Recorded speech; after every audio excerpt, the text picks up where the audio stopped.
What's up, everybody? I'm your host, Anthony.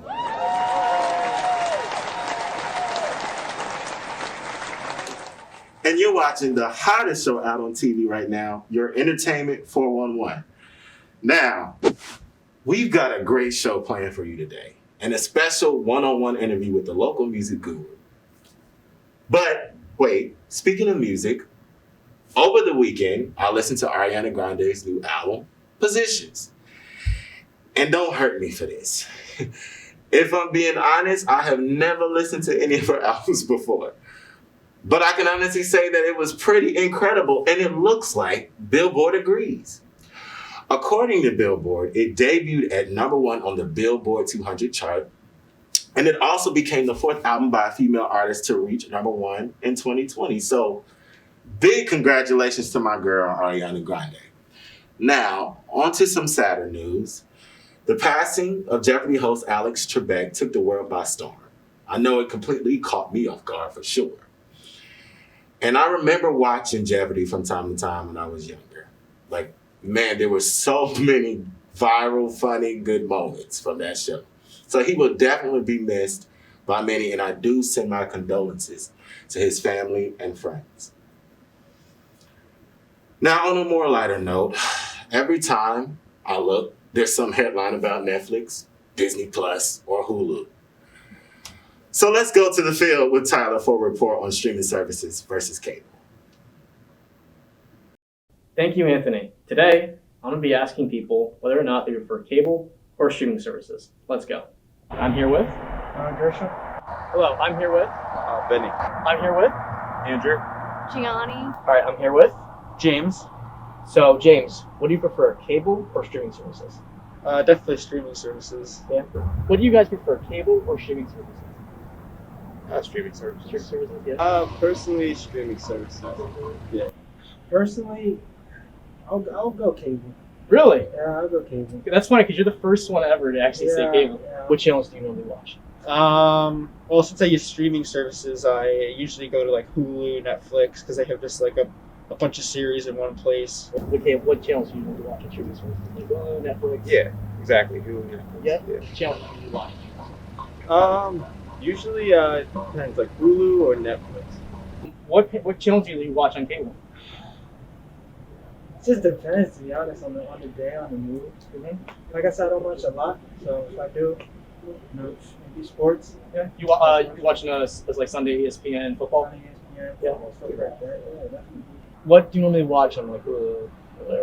I'll watch like the comedy shows like Rick and Morty and stuff like that, and then I'll watch like on Hulu they have more like anime and stuff, and then on Netflix they have more like the dramas and all that, like Dexter, Breaking Bad, the classics. So. Hey, what kind of shows do you normally watch on those streaming services? Actually, we watch a lot of live sports in my house on Hulu. Live sports? Yeah. Like ESPN? Yeah. What other channels do you watch? Like, you said no, not a lot of TV, but like, what else? A little throwback to my younger days, like Disney Channel. Stuff like that. I respect that. From time to time, maybe Nickelodeon. Of course, the news, gotta keep up. Stuff like that. And there you have it. Most of the people prefer streaming services other than cable. Thank you, Anthony. Back to you. Thanks, Tyler. Now, listen. The other day, I remember seeing Netflix is thinking about raising their prices, and I really hope that isn't true because I'm now finding time to actually binge watch different shows. Like, I don't get it. Like, one of the shows I enjoy was Grand Army, and another show that I'm currently binge watching is Outer Banks. But my only issue is once I start watching, I don't stop until I'm finished. Like, I can literally spend hours upon hours watching shows on Netflix. And it's sad. It's very, very sad. Don't judge me. Don't judge me. Don't judge me. It distracts me from doing other things that are productive. But anyways, enough about me. Coming up next is my one-on-one exclusive interview with the local music guru, Jay.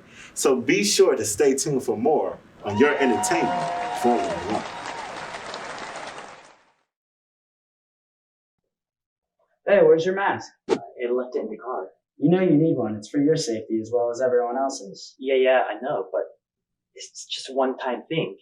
Won't happen again. No, you need a mask right now. Hold on. Here you go. Remember, don't downplay mask usage. It's our job as students to value everyone's safety. I really appreciate that. I promise I won't forget my mask again. Oh, it's no problem. Be wise and wear a mask. And we're back. I'm Anthony, and you're watching Your Entertainment 411. Today, I'm here with music guru Jay, and I'm very excited to get to know her point of view on some music. So let's get into it. Hello, Jay. Thanks for coming.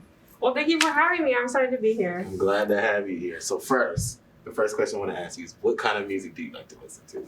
You know, genre doesn't really matter, but I really love R&B. Like, I'm really not picky when it comes to music, as long as it has a good beat and the person can actually sing.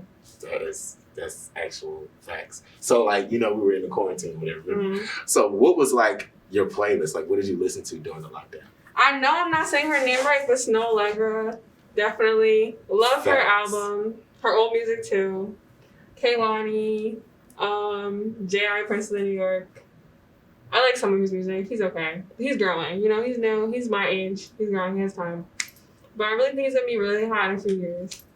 Yeah, I enjoy Snow Allegra too. Like, my favorite song for sure was Find Someone Like You, and I also like I'm a True. I love that song. It's a song for sure. Or Time. So, all right. So what's your favorite music releases from, let's say, since like March 2020 up until now? Definitely Kehlani's new album. It was good until it wasn't. I love that album. She's basically telling a whole entire story, and it's like really relatable. Like, she's a Taurus, I'm a Taurus, so we both can relate. See? I love her album. I love her as an artist. She's amazing. She is. Like, I know, don't hurt me for this. I did not hear her new album. That's terrible. But I think I did hear the one before that, where she had like Love Language. That was an EP. I really like that though. That was really good. Yeah. I really did enjoy that. So, speaking of new people, right? Mm-hmm. Well, they're not really that new. But do you listen to Meg Thee Stallion? Do you know you're Megan, baby? I listen to Megan. I know who Megan is. I love Megan. Savage Remix for sure was what made me like, okay, Meg is. She's it. Like, yeah, she is. But Beyonce, like, Jay-Z wrote her like some of her lines on her verse. Beyonce didn't write all that. I love you, Beyonce, but you didn't write all that. So she's not a rapper? Because I thought she was. She's not a rapper, but I love you, Beyonce. I like Cardi too. But Cardi. You don't like Cardi? I like Cardi. She's very funny. And she's a featured artist. So. Wow. Okay. So, on to Beyonce. Speaking of Beyonce, late October, she announced that she's in need of a break. The pop superstar opened up about how the extra time she spent in quarantine with her family made her realize that she needed a well-deserved break. So, tell me how you feel about, the Queen Bee taking a break. She should. This is a well-deserved break. She's been in the game for over 20 years. Do you expect her to, like, consistently, like, make music and do what she does? You ever seen her on stage? She go hard. Hard, like, for months in heels. Like, I can't imagine what she's going through. I mean, she's probably not going to completely retire. Maybe she's going to take a break from music, but she has other business ventures that she's going to be probably working on. Yeah. And she has Ivy Park, her own record label, and other stuff, too, that I don't know about. But she's the CEO for sure. So I feel like people saying it's a break, but realistically, I don't think it's going to be a break. Like, 'cause she's like, again, she owns all these businesses. She's a CEO, and I think that's a good thing. If you're fans of Beyonce, like if you like follow her career, it's like, I think that's a good thing. You want them to evolve and grow. Exactly. You can't say the same. That's boring. Yeah. So with this, do you think it's a break, or could this break continually go into like a real retirement? It possibly could, but if she does retire, she'll probably go to Las Vegas or something. That's true. But honestly, like, I've never seen an artist as big as Beyonce in my time who, like, retired and come back out, like, successfully. Mm-hmm. I don't know. Like, maybe I really can't compare it to anyone. Beyonce's Beyonce. I've never seen an artist as big as Beyonce. Michael Jackson. True, but we didn't get to see him when he got older because he died. That is true. That's fine. Yeah. So how long do you think she could go on a break and come back and be? Beyonce is a franchise itself. She doesn't need any publicity to, like, stay in the game. Like, her name is Beyonce. Like, you know who Beyonce is when you hear Beyonce. You don't need any, like, introduction. She doesn't need to do anything. Her her fans will keep her famous. That's true. Let me tell you something. That Beehive, they ride. They're crazy. They ride for her no matter what. She can do anything, and it's fire. Exactly. But it is fire. That's realistically, it is fire. Mm-hmm. You know, so we are wishing Beyonce the very best. So I'm having so much fun with this interview. Like, I really don't want this to end, but we're on our final question. So, what is a release that you're excited for that's going to come out by the end of this year or next year? I'm sorry for saying her name wrong. Snow Allegra. I love you. I want you to drop an album. I can't wait.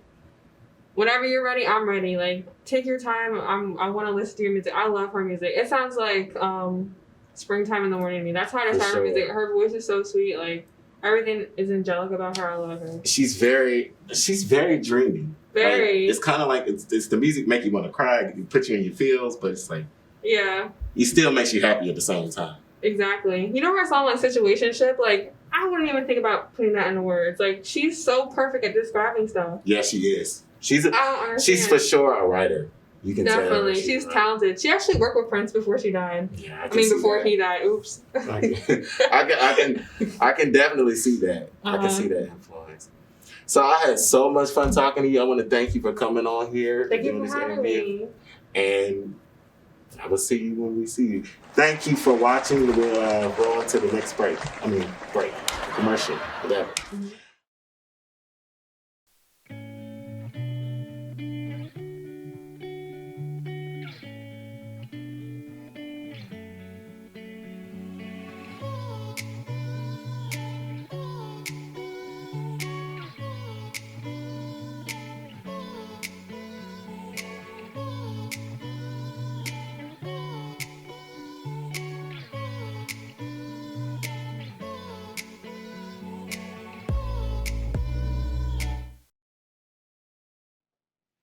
Welcome back. Now, my next guest is a TV specialist. Now, unfortunately, they were unable to make it into the studio due to Rona. However, you were able to talk with them on Zoom. So, thank you, modern technology. Hello, everybody. I'm here with a special guest. She's a professor from Britain, and she is very skilled with television and streaming services. So, welcome, Professor Akaz. Thank you. Hello. Hi, how are you?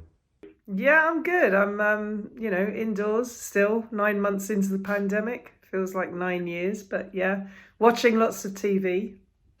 I completely get that because we need some type of entertainment during this, like, Don't we just?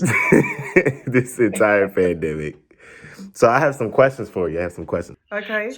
So, do you feel streaming services have impacted the way television has impacted currently? It certainly has. I think in Britain, it's again very different because we have the BBC, which is commercial free. So we have a lot of shows that come onto TV that we watch on terrestrial TV because it's, as I say, it's commercial free. Over here, it's only coming here that I know that American TV, network TV is full of adverts. I know that. But it's only when you start watching it that you realise why cable and streaming makes so much sense in America.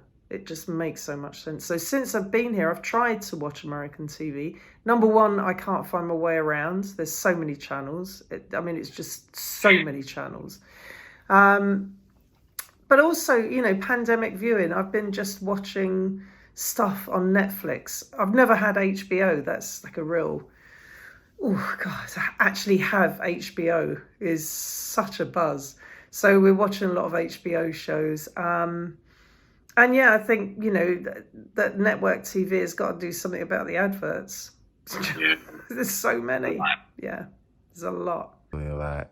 I guess I'm the same way. Like I could say that's probably part of the reason why I have not watched television either, because at least with Netflix and Hulu and HBO, like those streaming sites, they're just, you just go.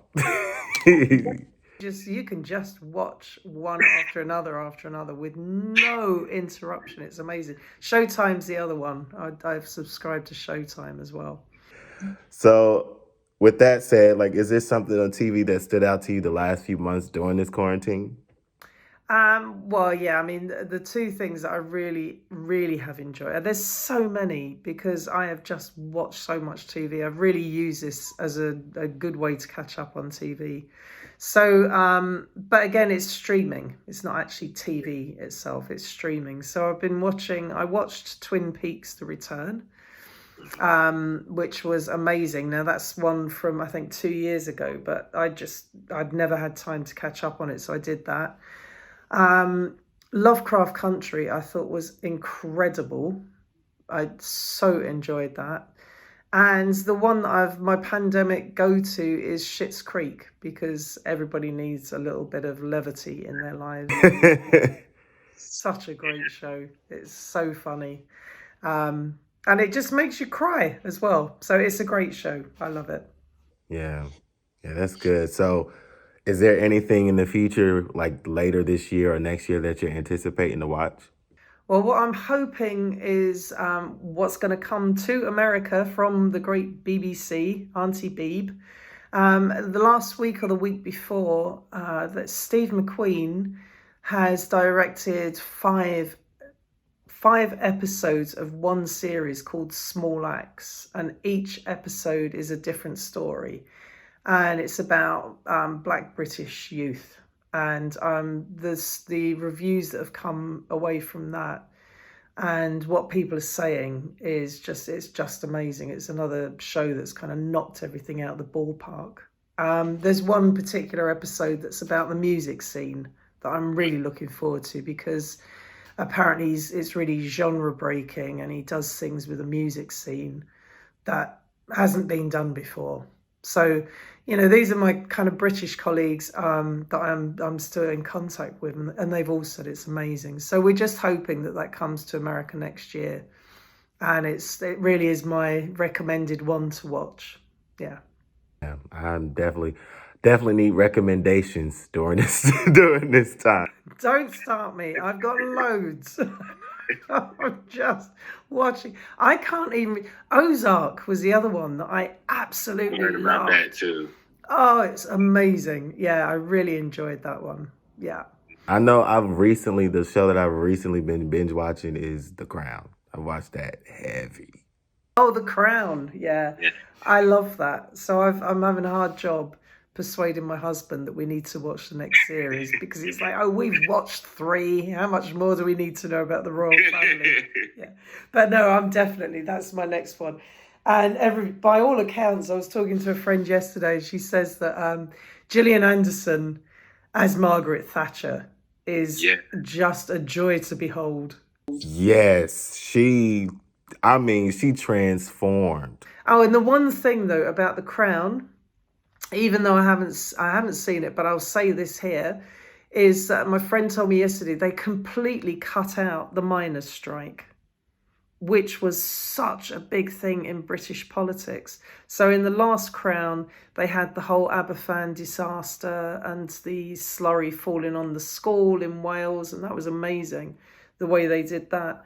But there's a whole miners' strike, and it's a whole part of British history that has just been cut out.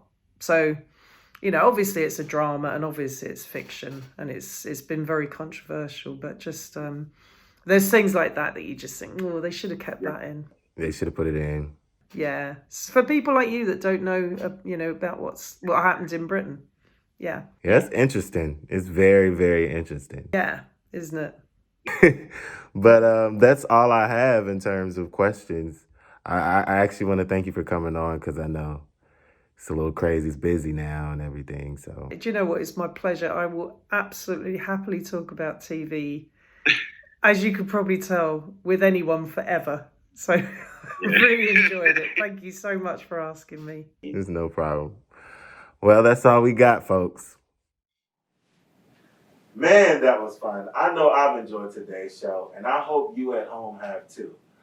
I want to thank all of our guests for joining us today. It has truly been a fun-filled show.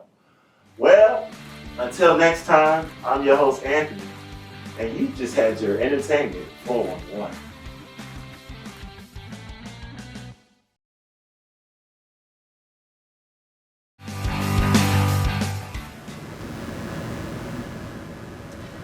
What's up, everybody? I'm your host, Anthony,